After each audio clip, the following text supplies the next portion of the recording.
आप जानते हैं महाभारत के युद्ध के समय में एक ऐसा योद्धा था जो सिर्फ 3 बाणों से ही पूरे महाभारत का युद्ध समाप्त कर सकता था। वो योद्धा ना तो अर्जुन था, ना तो पितामह और ना ही अंगराज कर्ण। यह अपूर्व कहानी मध्यकालीन महाभारत युग से आरंभ होती है, जहां महान योद्धा ने अपने वचन के लिए स्वयं को शीश दान कर दिया और वह बाद में श्री श्याम बाबा के नाम से विख्यात हो गए। यह वीर बालक पहले बर्बरीक के नाम से जाना जाता था। वह असाधारण बलशाली गदाधारी भीम के पुत्र घटोत्कच और दैत्य मूर्भ पुत्र की पुत्री मोरबी के पुत्र थे। बचपन से बर्बरीक अत्यधिक वीर और महान योद्धा थे। उन्होंने युद्ध कला का ज्ञान अपनी माता और स्वयं श्री कृष्ण से प्राप्त किया। अपनी कठोर तपस्या से उन्होंने नव दुर्गा को प्रसन्न किया, जिससे उन्हें 3 धारी के बाण के नाम से प्रसिद्ध हुए।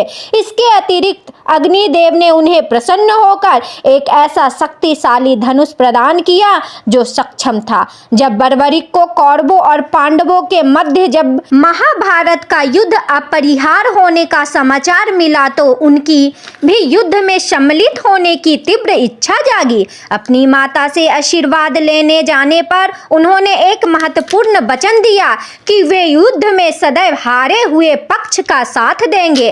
अपने इन वचन को निभाने के लिए बर्बरीक अपने घोड़े पर सवार होकर अपने 3 बाण और धनुष के साथ कुरुक्षेत्र की रणभूमि की ओर चल पड़े।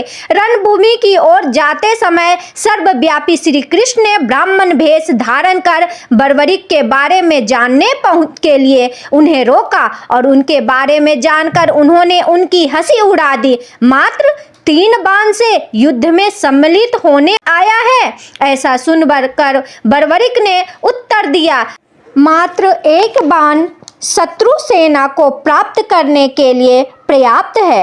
ऐसा करने के बाद मेरा बाण वापस मेरे पास आएगा। दूसरी बाण को प्रयोग में लिया गया तो पूरे ब्रह्मांड का विनाश हो जाएगा। यह जानकर उन्हें भगवान श्री कृष्ण ने चुनौती दी, तुम इस पेड़ के सारे पत्तों को भेद कर दिखाओ। पीपल के वृक्ष के पीछे खड़े होकर बर्बरीक ने अपने बेगी से एक बाण निकाले और ईश्वर का स्मरण कर पीपल के पत्तों को भेदने के लिए बाण चलाया और बाण ने पीपल के पत्तों को एक साथ भेद दिया और श्री कृष्ण के पैर के इर्द गिर्द चक्कर लगाने लगा। उन्होंने एक पत्ता अपने पैर के नीचे छुपा लिया था।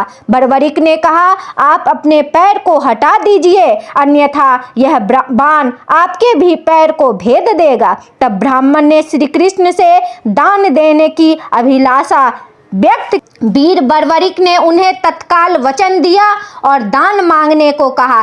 ब्राह्मण ने शीश का दान मांगा। बर्बरीक क्षण भर के लिए अत्यधिक भयभीत हो गए। वह अपने वचन से अडिग नहीं हो सके। उन्होंने कहा कि एक साधारण ब्राह्मण इस प्रकार का दान नहीं मांग सकता। अतः उन्होंने ब्राह्मण से अपने वास्तविक रूप को प्रकट करने की प्रार्थना की। ब्राह्मण रूपी श्री कृष्ण अपने रूप में आ गए। श्री कृष्ण ने बर्बरीक को सिरदान मांगने का कारण समझाया। युद्ध आरंभ होने से पूर्व युद्ध भूमि के पूजन के पूर्व तीनों लोकों के सर्वश्रेष्ठ क्षत्रिय के शीश की आहुति देने की नियति थी, इसीलिए वे ऐसा करने के लिए विवश थे। बर्बरीक ने उनकी बात स्वीकार की और उनसे अंतः तक युद्ध देखने की प्रार्थना की। श्री कृष्ण ने उनकी यह इच्छा स्वीकार कर ली। इस महान बलिदान से प्रसन्न होकर श्री कृष्ण ने बर्बरीक को युद्ध में सर्वश्रेष्ठ वीर की उपाधि अलंकृत किया। शीश युद्ध भूमि के समीप ही एक पहाड़ी पर स्थापित किया गया, जहां से बर्बरीक संपूर्ण युद्ध का जायजा ले सके। फागुन माह द्वादशी को उन्होंने यह दान दिया। इस प्रकार वे शीश के दानी कहलाए। महाभारत युद्ध में समाप्ति पर पांडवों में आपसी विवाद होने लगा। युद्ध में विजय का श्रेय किसको जाता है? श्री कृष्ण ने कहा, बर्बरीक का शीश संपूर्ण युद्ध का साक्षी है, अतः उससे बेहतर निर्णय नायक भला कौन हो सकता। सभी इस बात से सहमत हो गए और सभी लोग मिलके पहाड़ की ओर चलने लगे। वहां पहुंचकर उन्होंने बर्बरीक के शिष्य से पूछा। बर्बरीक ने उत्तर दिया कि श्री कृष्ण ही युद्ध में विजय प्राप्त करने के महान पात्र हैं। उनकी शिक्षा, उनकी उपस्थिति और उनकी युद्ध नीति ही निर्णायक थी।